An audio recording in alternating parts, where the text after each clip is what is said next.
Eu quero lembrar para você que nós estamos pregando aqui, você que está presente aqui, você que tem acompanhado a gente pela internet.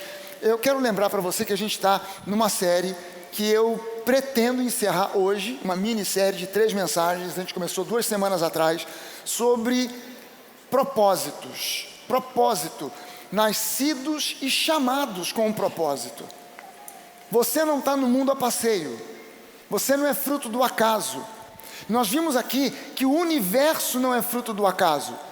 E o universo, com todas as suas galáxias, estrelas, com todos os seus mistérios e belezas, foi criado com um objetivo. E quando a gente começa a estudar a física, a química, a astronomia, a gente começa a entender que tudo isso foi criado com um propósito: sustentar a vida na face da Terra. Sustentar a vida na face da Terra. Quando você começa a juntar aquilo que as pessoas dizem ser coincidência, é uma coincidência, né? Houve o Big Bang, explodiu, aí surgiram sistemas, galáxias, planetas, e coincidentemente, nesse planeta aqui, houve as condições que propiciaram a vida, e aí proteínas começaram, aminoácidos num caldo ácido, começaram a se juntar, deram uma proteína, da proteína se juntou com outra proteína, que se juntou com outra, que deu uma bactéria, a bactéria evoluiu, virou um jacaré, o jacaré virou macaco, o macaco virou gente. E a gente entende que esse processo evolutivo, matematicamente, biologicamente, ele é impossível, ainda que você dê bilhões de anos para ele acontecer. Primeiro, porque ainda que você consiga na sua casa, se você pegar uma panela e colocar água e botar toda a química que seria suficiente para formar uma proteína, você coloca ela para ter o pH adequado, a temperatura adequada, você bota no fogão e bota a temperatura adequada, o pH adequado, bota ali as substâncias necessárias, os micronutrientes tipo magnésio, zinco e tantos outros, e cálcio e tantos outros, e você bota ali alguns aminoácidos, ainda que eles se juntem e formem uma proteína, essa proteína não será uma proteína funcional. Biologicamente funcional. A proteína biologicamente funcional, ela precisa de ter uma sequência exata. Ela precisa ter uma sequência que não, se faltar um aminoácido na sequência exata, ela não se torna uma proteína funcional. Ela perde a funcionalidade e, consequentemente, não gera absolutamente nada que seja parecido com vida. O DNA humano é fruto de informação.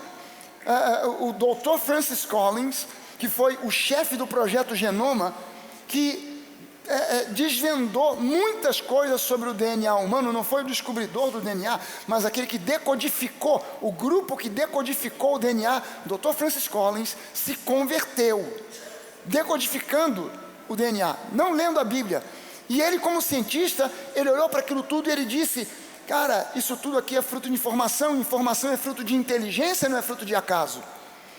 E ele se converteu por causa disso, se tornou criticado pelos seus pares da ciência por ter se convertido em função de uma análise científica.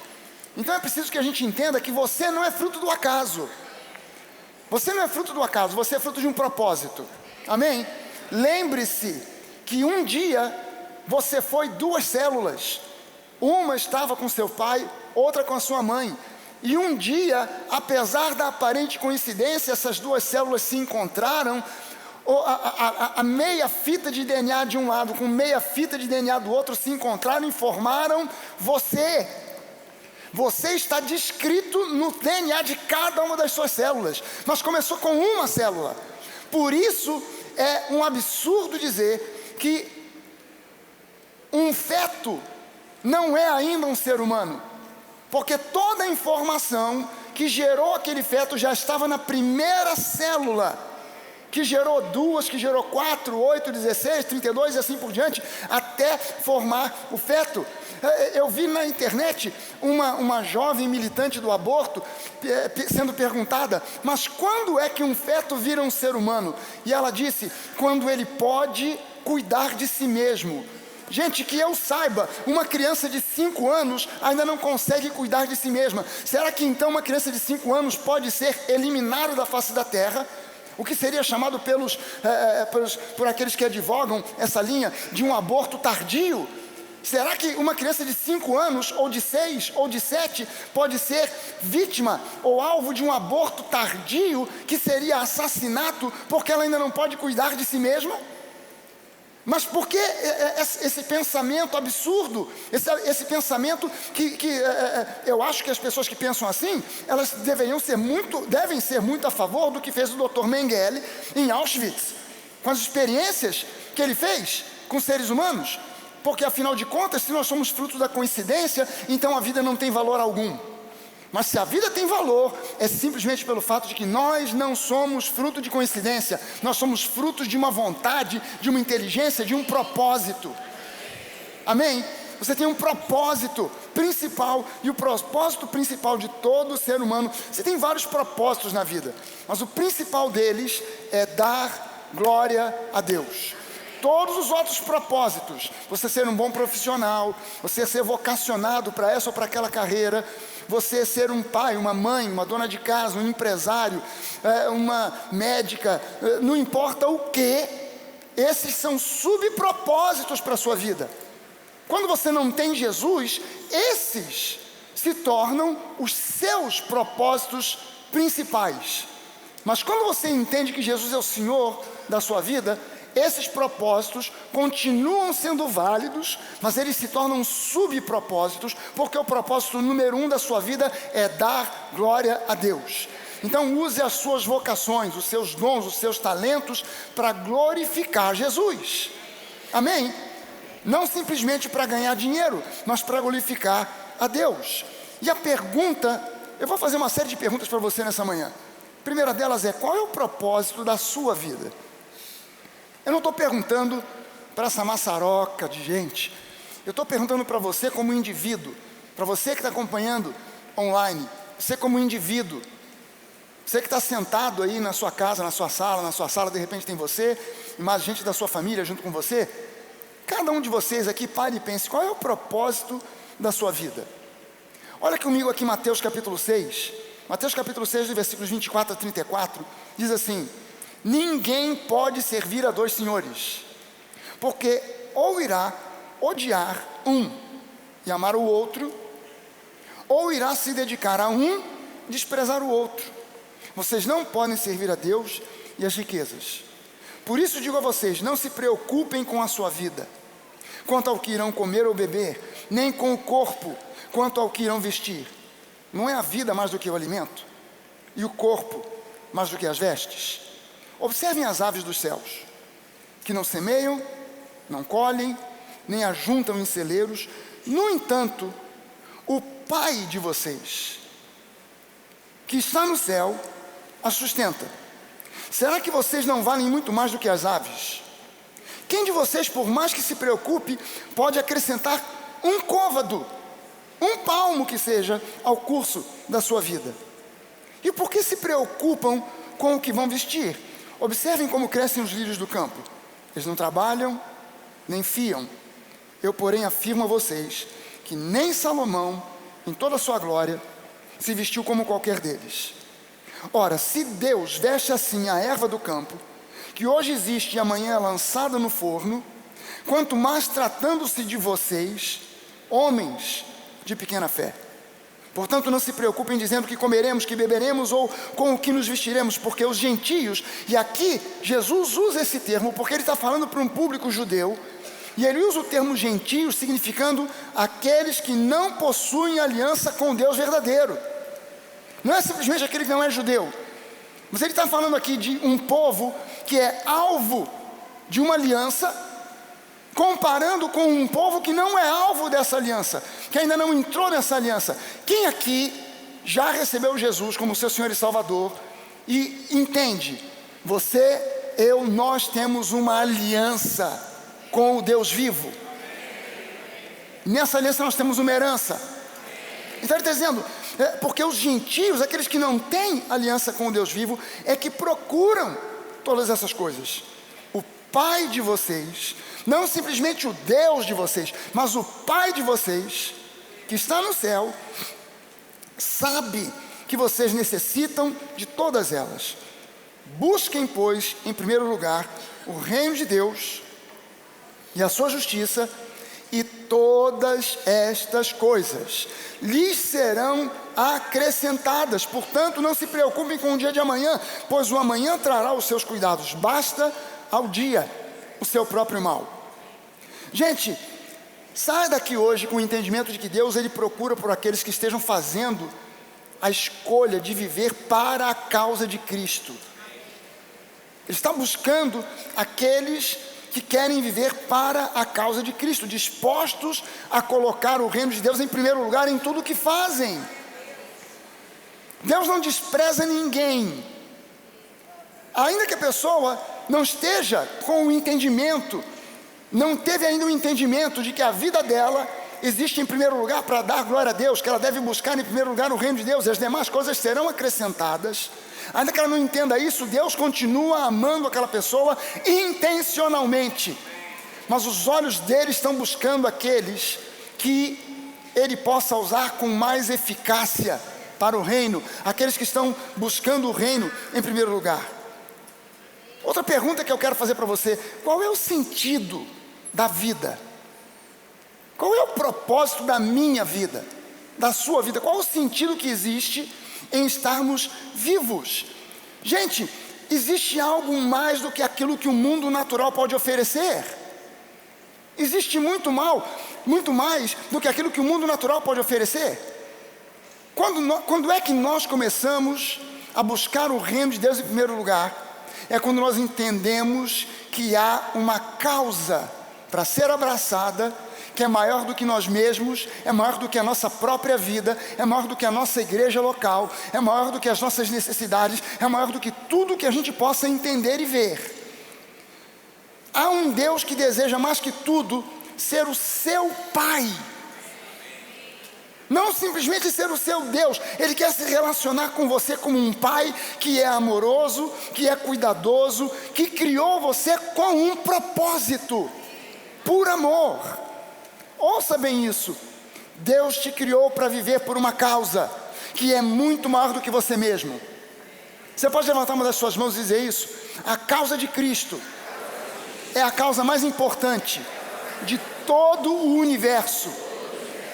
Ainda que se resolvam as guerras do mundo, os problemas da fome, da miséria e de tudo que possa haver, a causa de Cristo continua sendo a maior causa do universo. Amém? Eu sei que existe muita gente lutando contra a fome, contra a miséria, contra os preconceitos, contra o racismo. Mas quando é que isso tudo acabará? Isso só acabará no dia em que Jesus for o Senhor de todos. Porque quando Jesus é o Senhor da nossa vida, nós temos compaixão daqueles que têm fome.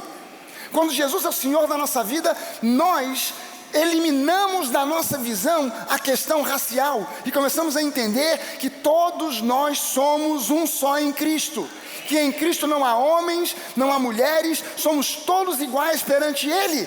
A causa feminista perde o seu sentido em Cristo, porque em Cristo todos nós amamos e respeitamos as mulheres. A causa das raças perde o seu sentido, porque em Cristo todos somos iguais perante Ele. E quando nós entendemos isso, o nosso coração se rejubila, porque nós agora não precisamos mais estar militando a favor ou contra coisa alguma. A nossa militância agora é a favor da causa de Cristo. Amém? Primeira coisa a você entender: você nasceu para cooperar com a expansão do reino de Deus.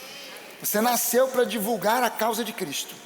E existem algumas perguntas importantes aqui que nós precisamos responder se nós queremos ser eficazes para esse reino. Primeira coisa: o que é que você tem feito com o seu tempo de vida sobre a terra? O que é que você tem feito com o seu tempo de vida sobre a terra? Não precisa responder agora, é para você refletir, é para você pensar e refletir. O que é que você tem feito com o seu tempo?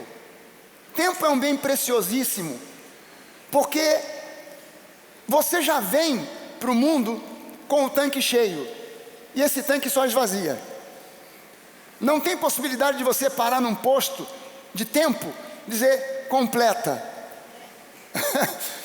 Você simplesmente vai andando. Segundo os meus cálculos, eu já estou com o meu tanque em meio tanque. Eu estou com meia quanto que eu estou? 7. Não é Alzheimer não, gente, é que eu não dou bola para a minha idade. 67. Eu estou pretendendo até os 120, então, contando aí meio tanque mais reserva.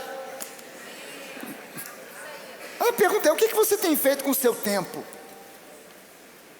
Outra pergunta, qual é a causa que te motiva todo santo dia para se levantar e sair da cama para trabalhar? O que te motiva a toda segunda-feira levantar? O que te motiva a não ficar na segunda pensando, tomara que sexta chegue logo? Tem gente que vive assim, aí olha para trás e fala assim, como esse ano passou rápido. Claro, você viveu em função da sexta-feira. Toda segunda você já está pensando na sexta. Então você não vive a segunda, você não vive a terça, você não vive a quarta. Você está na expectativa da sexta-feira para dizer sextou. Aí passa rápido. Outra pergunta, qual é o objetivo da sua vida? Você já parou para pensar nisso? Já parou para criar um alvo, um objetivo? Qual é o objetivo da sua vida?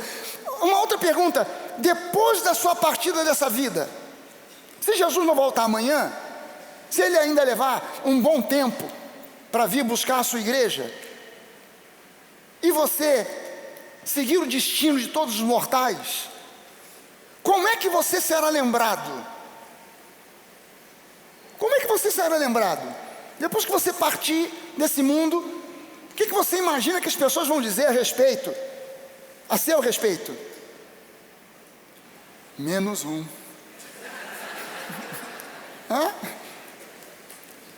Foi-se. Graças a Deus.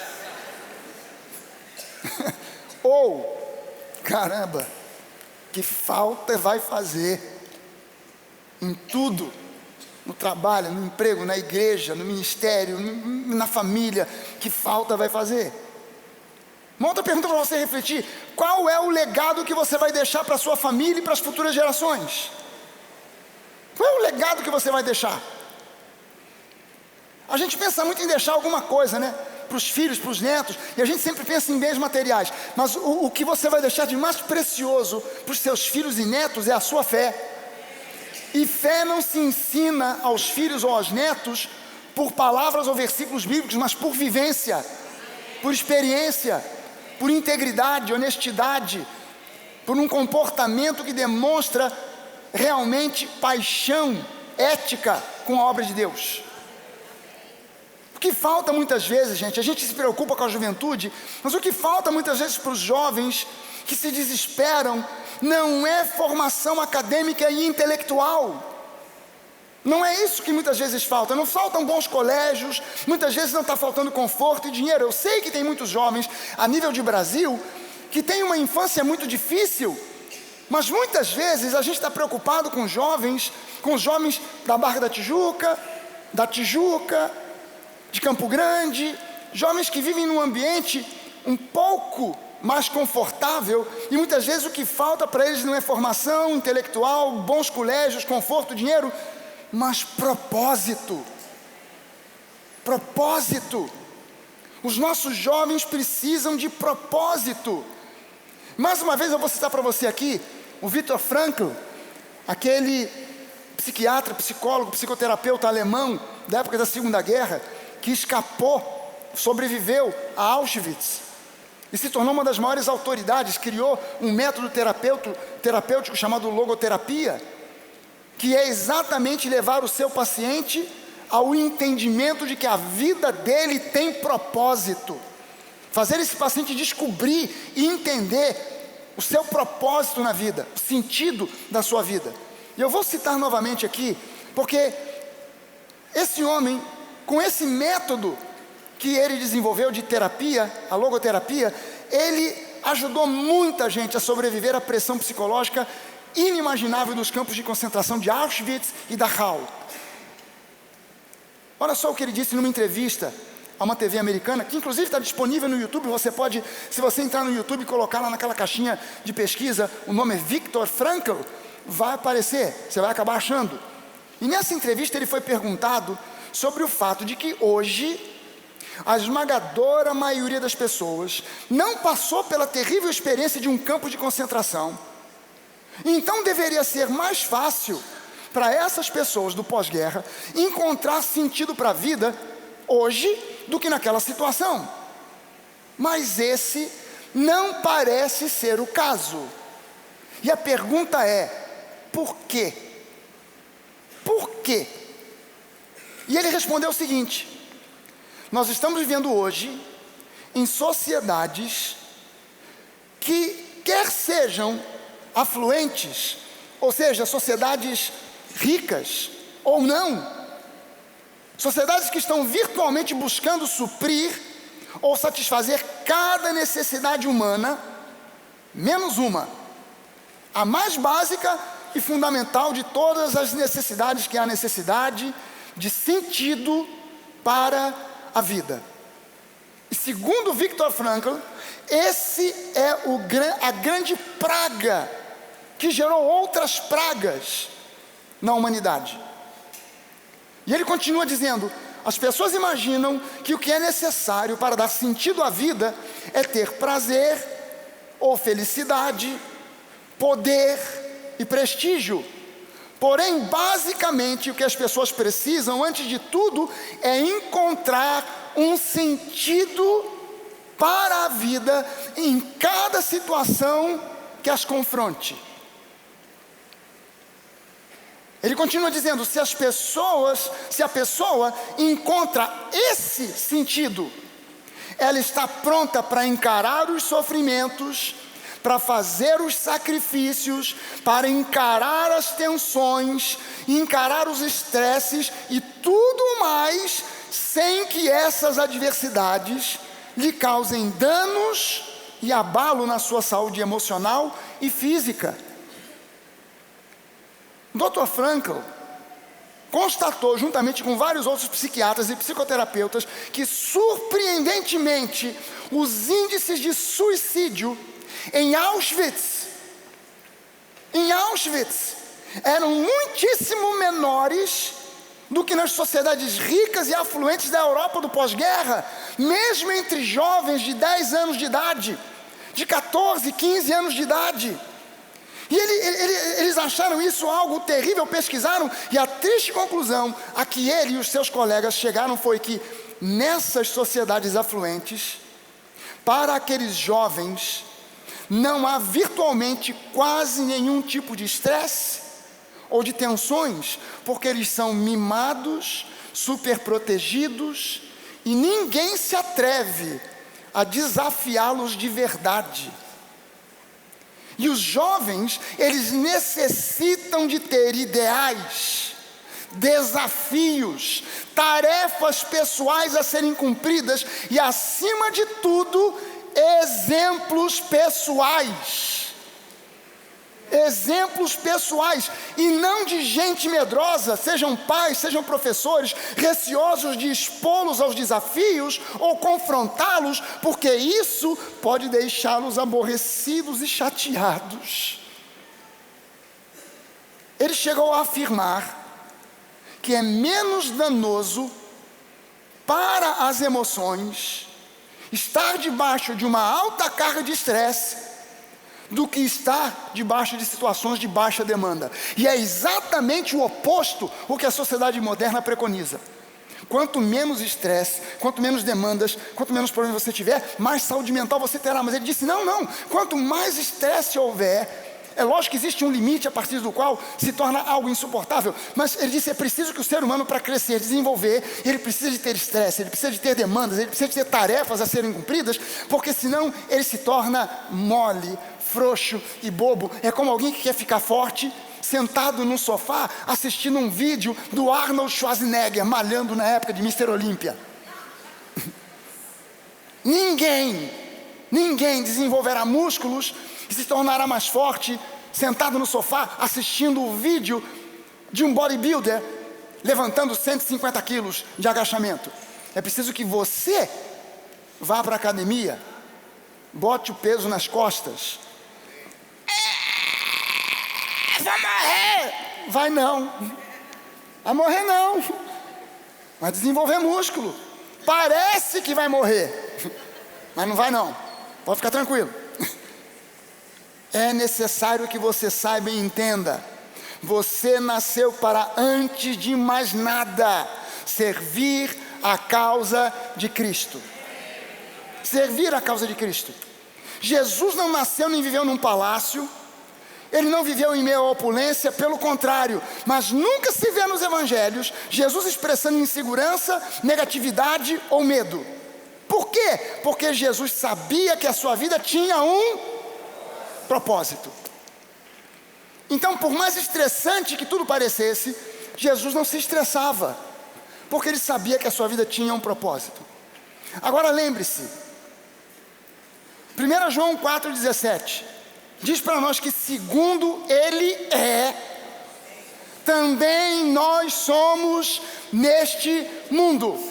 Eu estou lendo para você a versão revista e atualizada, mas eu vou ler para você agora a Nova Almeida atualizada. Diz assim: pois segundo assim como ele é, também nós somos nesse mundo.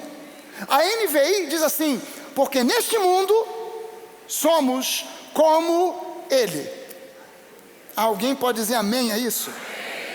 Gente, para cumprir os propósitos para os quais Deus te capacita e te chama, algumas coisas precisam estar muito bem estabelecidas no seu coração. Muito bem firmadas no seu coração.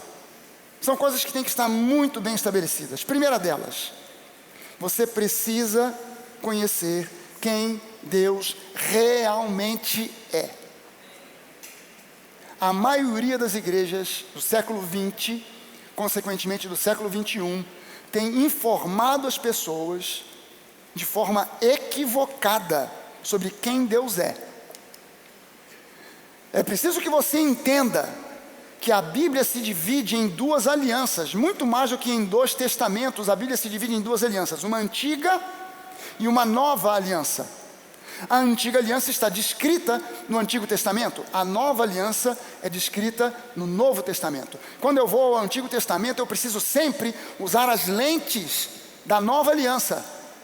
Eu não posso olhar o Antigo Testamento e achar que no Antigo Testamento eu vou encontrar algum tipo de doutrina para mim que sou igreja de Jesus Cristo. No Antigo Testamento não existem doutrinas para a igreja. Todas as doutrinas da igreja estão no Novo Testamento. No Antigo Testamento você tem sombras e tipos. No Novo Testamento você tem a realidade, a concretização. Então, quando eu vou ao Antigo Testamento, eu vejo que existem muitas coisas ali que são veiculadas através da lei. Deus se relacionava com o povo que estava em aliança com ele naquele tempo da antiga aliança através da lei. A lei se cumpriu em Cristo. Quando você lê o livro de Hebreus, Hebreus diz para nós e mostra que em Cristo a lei foi cumprida e ele se tornou o sumo sacerdote de uma nova aliança. Agora não mais segundo a linhagem de Levi, que era a linhagem dos sacerdotes da antiga aliança, mas agora segundo a linhagem de Melquisedeque, que veio a existir, a se manifestar muito antes, 400 anos antes da linhagem de Levi. A linhagem de Levi estava em Abraão, mas Melquisedeque, que era sumo sacerdote do Deus Altíssimo e rei de Salém, uma cidade que depois veio a ser chamada de Jerusalém, esse rei sacerdote encontra-se com Abraão e ele abençoa Abraão. E ele preconiza ali uma sombra da nova aliança, abençoando Abraão antes de Abraão dizer qualquer coisa, antes de Abraão dizer eu aceito Jesus, antes de Abraão levantar a mão e dizer eu aceito Yahvé como meu Senhor e Salvador, antes de Abraão dizer eu reconheço que só nele existe vida e vida abundante, não, antes de qualquer coisa, Melquisedeque abençoou Abraão, partiu o pão, serviu vinho, celebrou com ele uma ceia especial, que aponta claramente para a ceia da nova aliança, e ele celebra isso com Abraão e abençoa Abraão. Depois de abençoado, A Bíblia diz que Abraão então, por revelação, não por obrigação, mas por revelação, deu o dízimo de todos os espólios que ele havia conquistado numa guerra contra reis cananeus. O Deus da antiga aliança é o mesmo da nova aliança. Deus não é outro, e Ele não mudou, Ele é o mesmo. Há pessoas que pensam assim, não, o Deus da antiga aliança era um, o Deus da nova aliança é outro. Não, é o mesmo Deus. Há pessoas que falam, não, a sua Bíblia é confusa, porque o Deus da antiga aliança era de um jeito, na nova aliança é de outro. Não, essas pessoas, elas estão veladas, elas têm um véu, elas não enxergam a realidade da palavra de Cristo, a revelação da palavra. O Deus da antiga aliança era o mesmo da nova aliança, mas na antiga aliança ele se relacionava através da lei. Na nova aliança Cristo cumpriu a lei. Cristo, que é Deus feito em carne, não foi um homem que fez a lei caducar, o próprio Deus que escreveu a lei com seus próprios dedos em tábuas de pedra. Esse mesmo Deus que tomou a decisão de dar ao homem a lei, ele agora decide caducar a lei, colocar a lei de lado, e em Cristo o fim da lei é Cristo. Pregar a lei para a igreja é um absurdo. Por quê? Porque a lei já foi cumprida e nós não estamos mais debaixo da lei. Agora Deus se relaciona conosco através da graça, e a graça não é uma ideia, a graça não é uma doutrina, a graça é uma pessoa, a graça é Jesus. Jesus feito em carne é a graça feita em carne. Você quer entender e conhecer quem Deus é? Olhe para Jesus agindo e falando nos evangelhos, e você vai entender quem Jesus é. Você vai ver Jesus fazendo a transição da antiga para a nova aliança. Então, quando se relaciona Jesus aos fariseus, ele confronta os fariseus e cobra dos fariseus a lei no seu mais alto grau. Mas quando ele fala com as pessoas comum do povo, ele demonstra a graça. Não andem ansiosos. Ele não falou isso para os fariseus, ele falou isso para o povo simples, comum. O povo que estava cansado de ritos, rituais, sacrifícios, de tanta religiosidade. E Jesus disse: vocês estão cansados, venham a mim. Vocês que estão cansados, sobrecarregados. De quê? De carregar pedra? Não. De tanto trabalhar? Não. De tantos sacrifícios, de tanta vigilância. Posso isso, não posso aquilo. Isso aqui eu posso comer, isso aqui eu não posso. Não é porque eu tenho alergia, não é porque eu não gosto, é porque a lei demanda. Eu não posso vestir esse tipo de roupa por causa do tecido, por causa da lei. Eu não posso me casar com essa pessoa por causa da lei. Eu não posso falar aquilo que eu quero por causa da lei. Mas a lei em Cristo, ela caducou. Na lei, todos eram servos, escravos da lei. Na nova aliança, nós não somos mais servos por condição, nós somos filhos. Nós somos servos por opção, por escolha, não porque é uma condição. A palavra servos, tanto no hebraico quanto no grego, literalmente pode ser traduzida como escravos. Nós não somos mais escravos, nós agora em Cristo somos livres. Foi para a liberdade que Cristo nos livrou. Então, por favor, não voltem. É o apelo de Gálatas, não voltem para as antigas práticas. É o apelo de Hebreus, não voltem para as antigas práticas. Porque se você volta para a lei, então não existe mais recurso algum. Porque na lei exige, para o perdão de pecados, exige o sacrifício de animais. Se Jesus foi o sacrifício definitivo, e você pensa ou acha que com o sacrifício de um animal você vai obter perdão dos seus pecados, você retrocedeu numa marcha ré que foi quilômetros para trás. Então, se firmem em Cristo.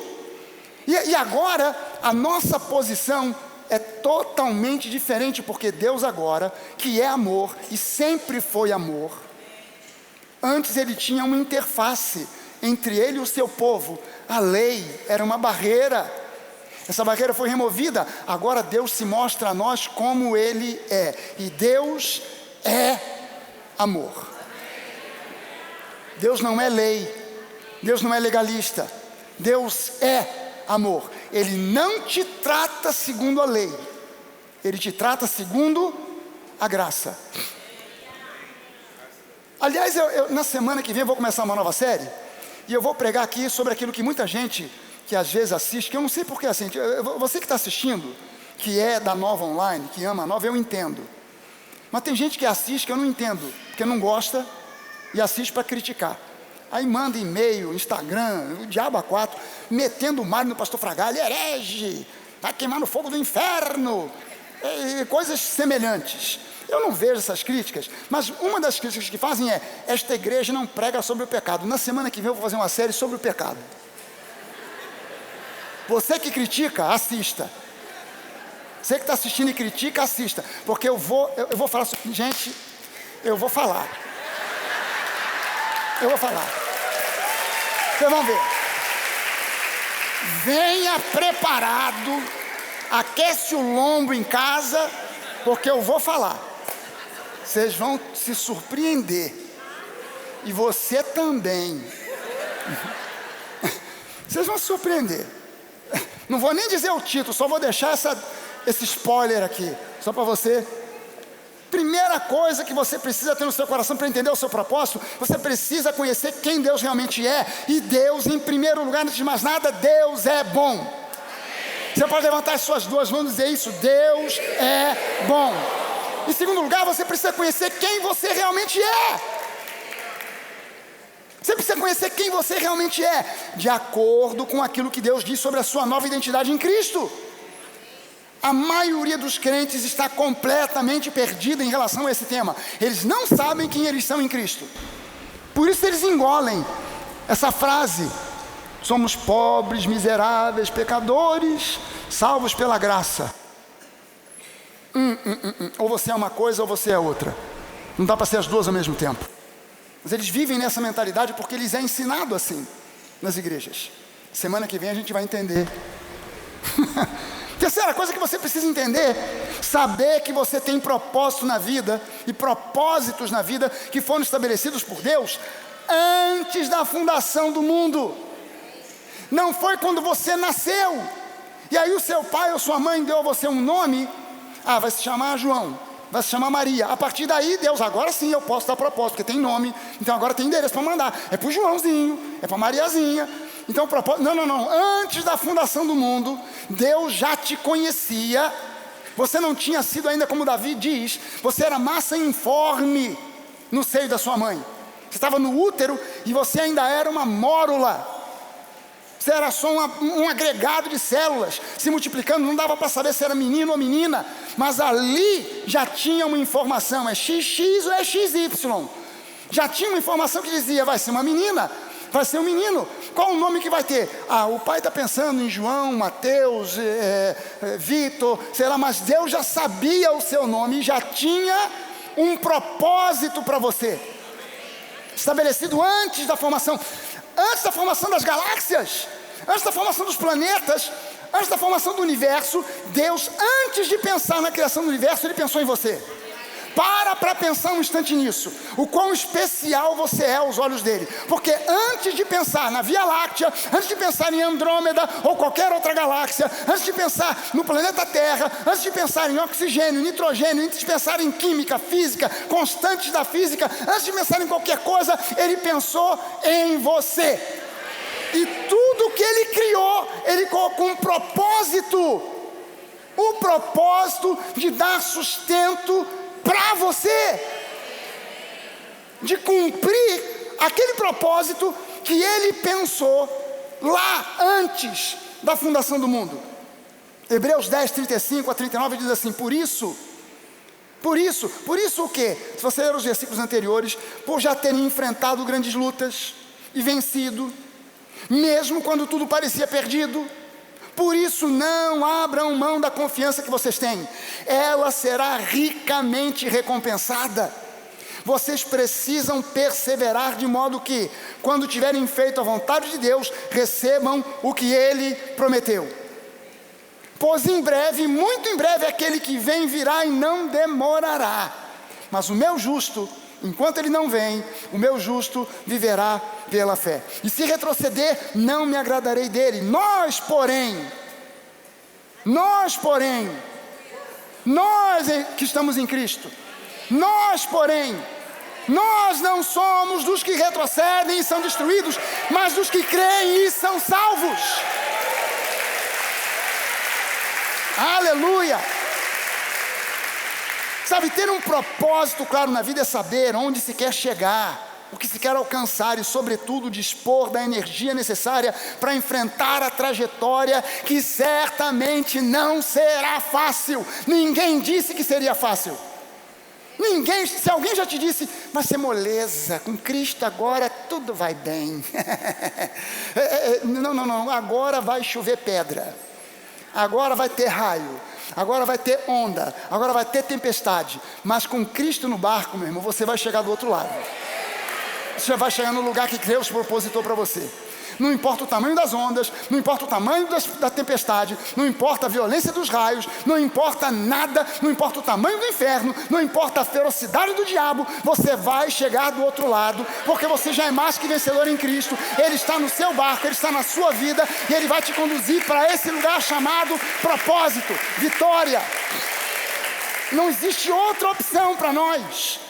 Não existe outra opção para nós, não existe outra opção para mim, não existe outra opção para você. Nós não somos dos que retrocedem, nós não somos dos medíocres, nós somos aqueles que chegam ao topo do monte, aqueles que chegam ao topo da montanha. Ninguém falou que vai ser fácil. Jesus disse: nesse mundo vocês vão passar por lutas, por tribulações, por aflições, mas tenham bom ânimo. E entenda isso aqui, é importantíssimo, porque eu vou te dizer agora. O objetivo a ser alcançado na vida não é tão importante quanto o processo de transformação, ou seja, aquilo no que você se torna durante a jornada. Para Deus é mais importante o que você se torna no caminho em direção ao propósito, do que simplesmente alcançar o propósito. Entenda bem isso. Dá uma olhada nessa imagem aqui. Pessoal da produção, tem um cara aí, isso. Alguém conhece essa figura aqui? Eu, Jorge Monteiro, quem mais? E mais zero, nobody. Esse camarada aqui é um paranaense, lá da sua terra, lá da terra do pastor Davi. O pastor Davi é um pastor amigo, super jovem, pastor de uma igreja lá em Curitiba, a igreja Morada, que é uma igreja parceira, amiga. E ele é lá do Paraná. Esse cara se chama Valdemar Niklevics. Esse camarada, em 20 de julho de 2000, foi o primeiro brasileiro a chegar no cume do Monte K2, que é a escalada mais perigosa do planeta. A escalada mais perigosa não é a do Everest. O Everest é mais alto, mas o K2 é quase da mesma altura que o Everest, é um pouco mais baixo, mas é muitíssimo mais perigoso. 5 anos antes, ele já tinha sido o primeiro brasileiro a chegar no cume do Everest. Qual é a diferença? O Everest é o mais alto do mundo, tem 8.848 metros de altura. É muito próximo da altura onde os jatos internacionais passam voando. Já chegaram ao cume do Everest hoje mais de 2.900 pessoas. Aliás, hoje já chegaram mais de 3.000 pessoas ao cume do Everest. Mais de 3.000 pessoas já alcançaram o cume do Everest. O K2, por outro lado, é o mais difícil do mundo. Tem 8.611 metros. Agora, de cada 4 pessoas que chegam ao topo do K2, uma morre. E chegaram ao cume do K2 somente 299 pessoas. E o nosso amigo Valdemar é uma delas. Agora, por que a gente admira essas façanhas esportivas? Porque competições esportivas são uma parábola da vida do ser humano. Não é fácil. Não é fácil você conquistar um pódio. Gente, eu comecei a fazer triatlon porque, olha só como é que são as coisas. Tinha uma loja no Barra Shopping, onde hoje é a Centauro. Tinha uma loja que eu não lembro nem o nome. A loja estava em falência. Fez uma queima de estoque. Eu passei lá, tinha uma bicicleta, uma mountain bike da Caloi, que seria hoje aqui o equivalente a R$500. Aí eu olhei para a bicicleta e falei: opa, vou pedalar. Fui lá e comprei a bicicleta. Comecei a pedalar. Como eu sempre corria, um dia eu fui correr, encontrei uma turma correndo, um bando correndo, me juntei com eles E perguntei, cara, eu vi vocês fazendo um aquecimento lá embaixo e tal. Aqui tem corredor, tem triatleta, vem treinar com a gente. Falei, eu quero conhecer seu treinador. Fui com eles até o final do recreio. Quando eu voltei, conheci o treinador, o Max. Me apresentaram a ele. E ele falou, cara, eu já te vi pedalando aqui numa mountain bike. E andando a 20 por hora. Pedalando feito um louco. Mountain bike é assim, né? Ele falou, vem treinar com a gente. Falei, cara, não quero. Eu não estou nessa de competição. Estou só treinando para ter saúde e tal, preparo físico. Não, mas vem treinar com a gente. Comecei a treinar com os caras. Aí alguém me convenceu a me inscrever numa competição. Aí que foi que deu ruim. Porque eu me inscrevi de cara no primeiro Ironman Brasil que eu fiz, lá em Florianópolis. Aí quando eu terminei, eu vi que eu tinha feito, para mim, um tempo horrível. Fiz 12 horas e meia. Completei o Ironman, que é uma prova de 4 quilômetros, quase 4 quilômetros de natação, depois você pedala 180 quilômetros e depois corre 42, tudo em sequência. E eu completei aquilo, em 12 horas e meia eu falei, que lixo, que horror. O Mauricinho, inclusive, foi junto comigo, foi aquela que a gente foi de carro? Você foi comigo, o pastor Hélio também, nós fomos de carro. Dormimos em Curitiba e depois no dia seguinte fomos até Florianópolis, com a bicicleta pendurada no teto do carro. E eu completei em 12 horas e meia e eu olhei e falei, que lixo, que horror. Quando eu fui falar com o pessoal da equipe, com o meu técnico da equipe, o pessoal falou, cara, pela primeira vez você fez em 12 horas e meia, está um tempo bom demais. Aí eu falei, mas eu não volto nunca mais para esse troço. Porque é uma miséria esse negócio, meu Deus do céu. Você nada em nada. Não chega, não acaba nunca aquele mar. Quando você termina, você tem que correr para montar numa bicicleta para pedalar 180 quilômetros. E quando eu terminei de pedalar, que eu fui começar a correr, as pernas diziam assim, pare agora. Right now. Stop. Para. E eu tive que ficar me convencendo a continuar. Então eu dizia, eu não volto nunca mais. Mas quando disseram para mim, cara, se você treinar, é capaz de no próximo você até pegar pódio. Aí eu falei, agora então eu vou.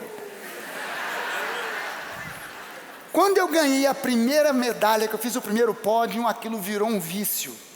E aí eu treinava querendo ganhar pódio, e nunca mais eu fiquei fora de pódio. E tudo que eu ia lá, eu no mínimo era o terceiro lugar. Em terceiro lugar eu ficava uma arara, porque eu queria ser o primeiro. Eu queria medalha, e queria troféu. Eu queria ser o primeiro. Nunca foi fácil. Tinha gente que falava para mim assim, não, o Fragale é um fenômeno. O Fragale é uma lenda. Eu dizia, fenômeno e lenda é a sua avó. Eu treino que sinto desespero, tenho vontade de pegar a bicicleta e jogar de um abismo abaixo. Eu tenho vontade de pegar os tênis e botar numa fogueira, porque dói tudo para treinar, para competir, tudo dói. Mas como você tem um propósito, você suporta a dor, você suporta a dificuldade, a vontade de parar, os dias que chove, o dia que faz sol demais, que está lá um sol para cada um e você sai para treinar 5 horas, 4 horas da manhã, ou 7, 8, 9, 10 horas da noite, porque você tem um objetivo e você quer chegar lá. É uma parábola da vida. É só uma parábola da vida. Você acorda todo dia cedo para ir para o trabalho, não é porque simplesmente você tem que botar pão e comida na sua casa, mas porque tem um propósito para a sua vida. Tem um propósito para você.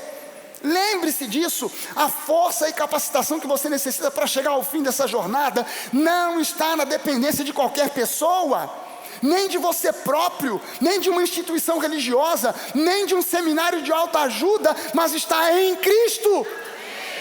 O que você precisa para chegar ao fim dessa carreira está em Cristo, não está na sua força, não está numa instituição religiosa, não está num seminário de autoajuda. Filipenses 2,13 diz lá, porque Deus é quem efetua em vocês tanto o querer como o realizar, segundo a sua boa vontade, ou seja, segundo o seu bom propósito. Quando eu olho para o Valdemar, o nosso amigo Valdemar aqui, eu entendo que existem na escalada em direção ao topo, em direção ao propósito que Deus tem para nós, tem 3 tipos de pessoas. Tem os desistentes, os acampantes e os que chegam ao topo. Você sempre será um deles, um dos 3. Ou você é um acampante. Quem são os desistentes? Ou você será um desistente, um acampante ou alguém que chega lá. Quem são os desistentes? São aqueles que desistem assim que encaram a montanha, que olham o problema, que veem as dificuldades, deixam um sonho ao ver que o desafio era muito maior do que eles imaginavam. Cara, eu desisto. Sair daqui para um terreno de 40 milhões? Não, é melhor desistir. São aqueles que se tornam cheios de desculpas, amargurados, críticos, frustrados, aqueles que criticam todos aqueles que conseguem chegar no topo. Geralmente, quem critica a nova, você pergunta assim, mas esse aí é o famoso quem? Uma vez me deram um livro, todo sublinhado, criticando o Kenneth Hagin. Aí eu perguntei, mas esse autor desse livro é o famoso quem?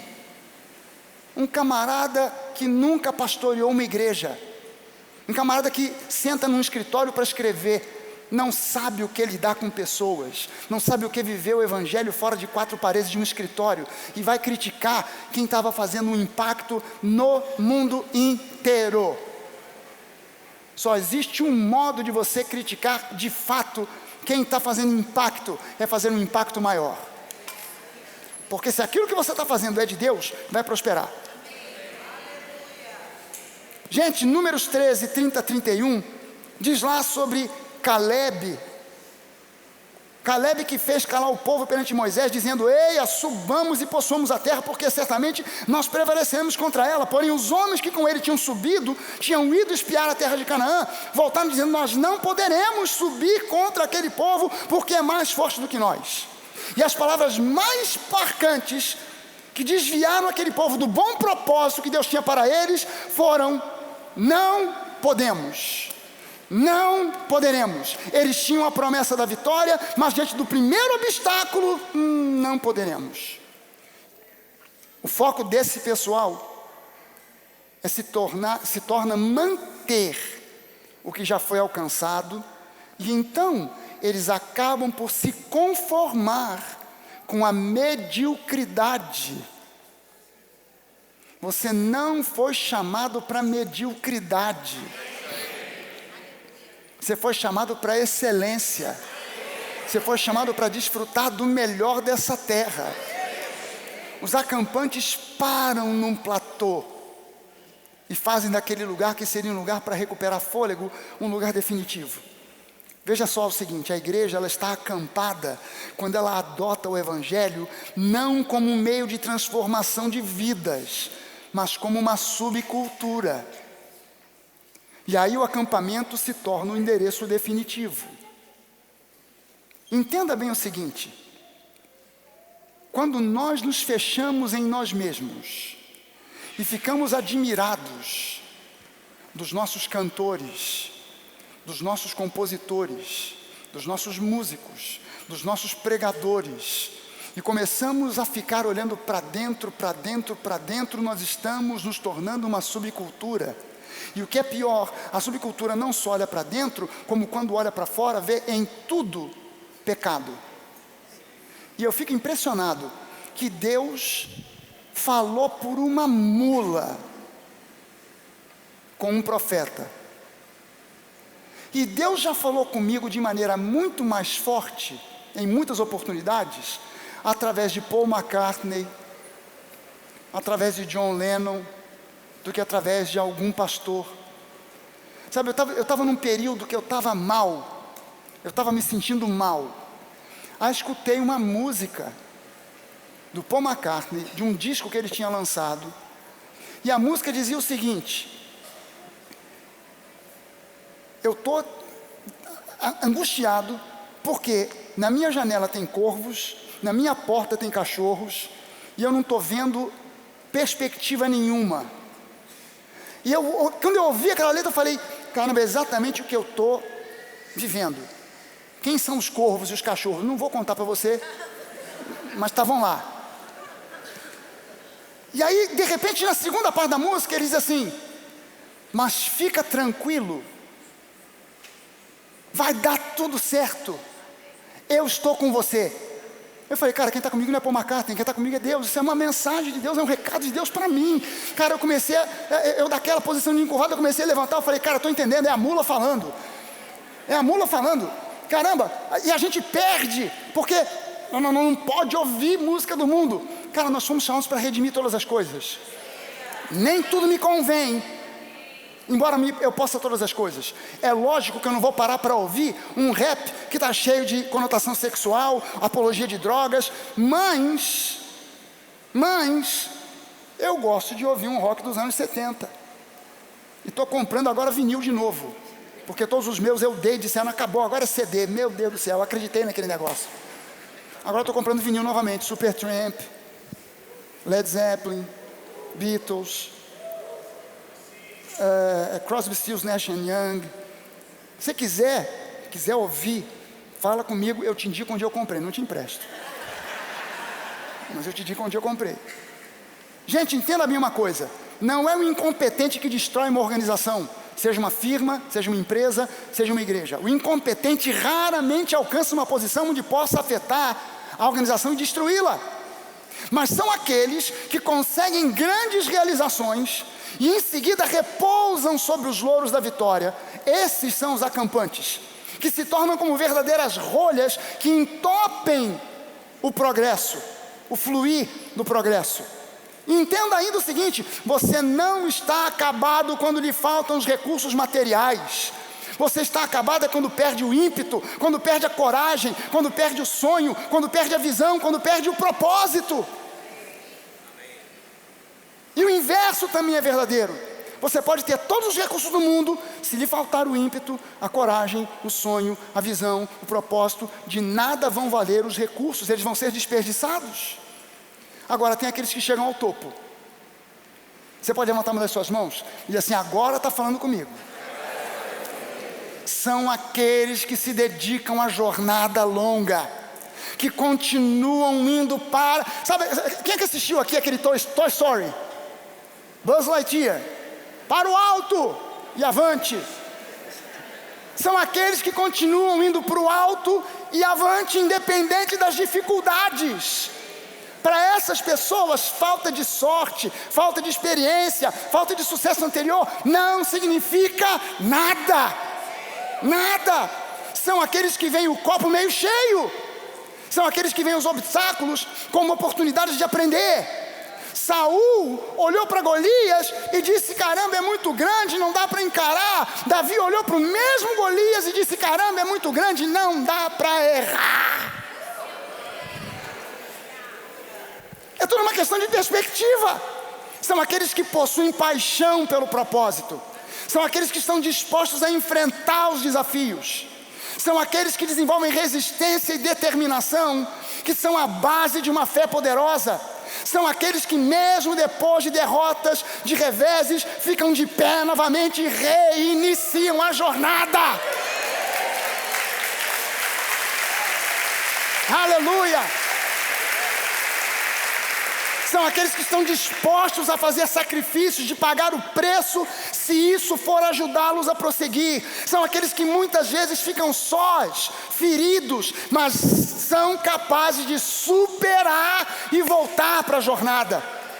Sabe, são aqueles que acampam, mas apenas para ganhar novas forças e energias, mas nunca permanecem no acampamento indefinitivamente. São aqueles que sabem que nada, absolutamente nada pode substituir perseverança, nem talento, nem genialidade, boa cultura, sorte, nada pode substituir perseverança. Nada pode substituir resistência, resiliência, nada pode substituir isso. Tiago capítulo 1, versículos 2 a 4, diz assim, meus irmãos, considerem motivo de grande alegria o fato de passarem por diversas provações, tentações, lutas, dificuldades, pois vocês sabem que a prova da sua fé produz perseverança, e a perseverança precisa ter ação completa, a fim de que vocês sejam maduros, perfeitos e íntegros, sem lhes faltar coisa alguma. Meu irmão, entenda, sonhos, projetos, propósitos são meios de geração de vida e não de morte. Mas a perseverança é a chave do sucesso. Sabe, um grande palestrante motivacional chamado Simon Sinek, ele disse o seguinte, você pode ir ao dentista 2 vezes por ano e ainda assim perder todos os dentes. Por quê? Porque o que mantém os seus ricos dentinhos no lugar é você escovar os dentes todos os dias, 3 vezes por dia. Se você não fizer isso, ainda que você vá ao dentista 2 vezes por ano, você vai ficar banguela. Isso fala de tornar um hábito, coisas como perseverança, consistência, disciplina. Isso tem que virar um hábito. Bote bem na sua cabeça, eu estou chegando ao final aqui. Bota bem na sua cabeça o seguinte: Moisés tinha 80 anos quando se tornou o líder do povo de Israel. Caleb tinha 85 quando entrou na terra prometida e o fez com o mesmo ímpeto e força que ele tinha aos 45. Thomas Edison, aos 85 anos, ainda era um inventor ativo e criativo. Sabe quantas patentes Thomas Edison tinha ao final da vida? 2.332 patentes. Dizem que ele tentou 1000 vezes para conseguir uma lâmpada elétrica que funcionasse. 1000 vezes. Se fosse eu, desistia na tentativa 537. Mas ele perseverou e por isso a gente tem lâmpadas elétricas. John Wesley, aos 88 anos, viajava a cavalo pela Inglaterra, de norte a sul, para pregar de cidade em cidade. John Glenn, aos 40 anos, foi o primeiro astronauta americano a orbitar a Terra. Mas aos 77 anos, em 1998, ele voltou ao espaço. Ele hoje é o recordista ainda de ser a pessoa mais velha a ir ao espaço. 77 anos. Gente, aos 77 anos ninguém está pensando em ir ao espaço. Está pensando mais em ir ao fundo da Terra. Dercy Gonçalves morreu em 2008 já com 100 anos de idade. Aos 100 anos de idade, ela pediu demissão da Rede Globo e assinou com o SBT, porque ela não queria somente fazer parte de uma folha de pagamento. Tu já imaginou? Aos 100 anos de idade, você está num lugar onde você tem um salário garantido todo mês, não precisa fazer programa nenhum, não precisa dar entrevista, não precisa fazer nada. E ela diz: eu quero demissão, por quê? Porque eu quero trabalhar. Tá louca? Ô véia, tá doida? Pois é, ela foi assinar uma outra TV. Cid Moreira, tive o privilégio e a honra de entrevistar o Cid Moreira no Nova Talk. Que camarada, gente boa, convertido de coração a Jesus. Fui à casa dele, lá para o lado de Itaipava, conversei com ele. Ele leu para mim um salmo. A entonação de voz do cara, ele leu aquele salmo. Quando eu olhei, estava eu e toda a equipe, iluminador, operador de som, todo mundo. Salmo que todo mundo conhecia. Não tinha nada de novo, mas a entonação de voz, aumentar o tom, diminuindo na hora certa, as pausas. Cara, aos 92 anos de idade, Cid Moreira estava estudando e fazendo planos e projetos para o futuro. Aos 92 anos. Então, meu irmão, você pode ir além. Você pode ir além. Filipenses 4,13 diz para nós: tudo posso naquele que me fortalece. Hebreus 11, 1 a 6, aliás 1 e 6, diz assim no versículo 1: ora, a fé é a certeza daquilo que esperamos e a prova das coisas que não vemos. E o versículo 6 diz: sem fé é impossível agradar a Deus, pois quem dele se aproxima precisa crer que ele existe e que ele recompensa aqueles que o buscam. Lembre-se disso. É mais fácil desistir do que perseverar. É mais fácil ficar em casa do que fazer um curso noturno. É mais fácil sair e bater a porta do que sentar e resolver. É mais fácil gastar tudo do que dar 10%. É mais fácil dormir até mais tarde do que levantar cedo para servir na sua igreja. É mais fácil se acomodar com o tanto faz do que cumprir o propósito de Deus para a sua vida. É mais fácil se acomodar com a religiosidade do que aceitar o desafio de amadurecer, mudar e se tornar cada vez mais semelhante a Jesus. Ouça, você pode ter muitos motivos para desistir, mas nenhuma desculpa para fazê-lo. Persevere. Persevere. Vamos ficar de pé. Eu queria que você colocasse a sua mão sobre o seu coração e você dissesse, obrigado, em alto e bom som, para você ouvir, para Deus ouvir, para quem está do seu lado ouvir, mas também para que o inferno ouça. Eu sei que tenho um propósito que foi planejado para mim antes da fundação do mundo. O meu Pai Celestial cuida de mim, me ajuda, me fortalece para que eu alcance esse propósito.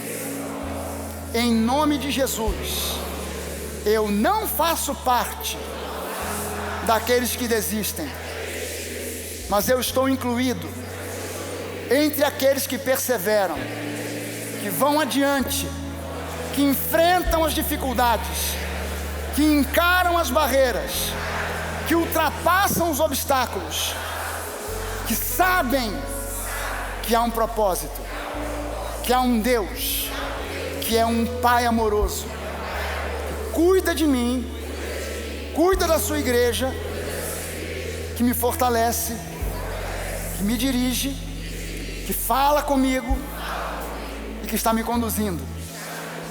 Ele é o meu pastor, nada me faltará, tudo posso naquele que me fortalece. Aleluia. Você pode falar para a pessoa que está do seu lado: meu irmão, fique firme, porque Jesus é contigo, o Senhor é contigo, Deus é contigo. Meu irmão, você que está acompanhando pela internet, Deus é contigo, Ele se importa com você, Ele tem para você um plano e um propósito que foi firmado antes da fundação do mundo. Ele olha para você, não como mais um no meio de uma multidão, Ele olha para você e vê em você um filho amado, a respeito de quem Ele tem pensado, mesmo antes da fundação do mundo, e continua pensando até o dia de hoje. Ele te ama, Ele tem um propósito para você. Se você nunca teve a oportunidade de declarar Jesus como seu Senhor e Salvador, faça isso hoje.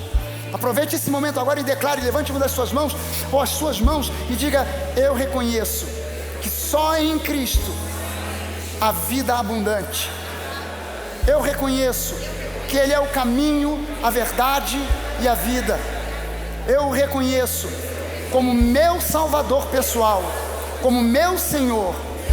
Eu o recebo em meu coração e eu creio nesse propósito, nesse plano que Ele tem para mim, em nome de Jesus. Amém, amém, aleluia. Pai, nós te agradecemos agora por esses elementos que representam o corpo e o sangue de Jesus.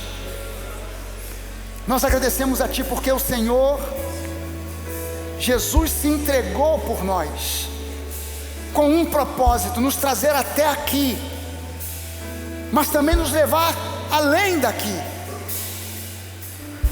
Nós reconhecemos, ó Deus, que esse pão representa o corpo de Jesus, que representa o corpo de Jesus que foi torturado com um propósito. E o propósito diz que pelas suas pisaduras nós fomos sarados. Então nós repreendemos agora toda enfermidade, seja no corpo, seja na alma, seja no físico, seja nos sentimentos, seja um câncer, seja uma depressão. Nós repreendemos agora toda enfermidade e declaramos cura. Coma desse pão agora, declarando cura sobre a sua vida. Coma desse pão declarando: eu tenho saúde plena desde a planta dos meus pés até o topo da minha cabeça. Aleluia. Você pode abrir o cálice. Senhor Jesus, muito obrigado pelo sangue vertido na cruz, o sangue do propósito da nova aliança, o sangue cujo propósito era a nossa salvação, era nos colocar em aliança contigo, nos inserir na família e fazer de nós agora filhos profundamente, incondicionalmente, plenamente amados. Muito obrigado, Pai, em nome de Jesus. Nós te bendizemos e te agradecemos e tomamos desse cálice comemorando a vitória de Jesus sobre a morte, em nome de Jesus, amém. Vamos beber do cálice. Aleluia.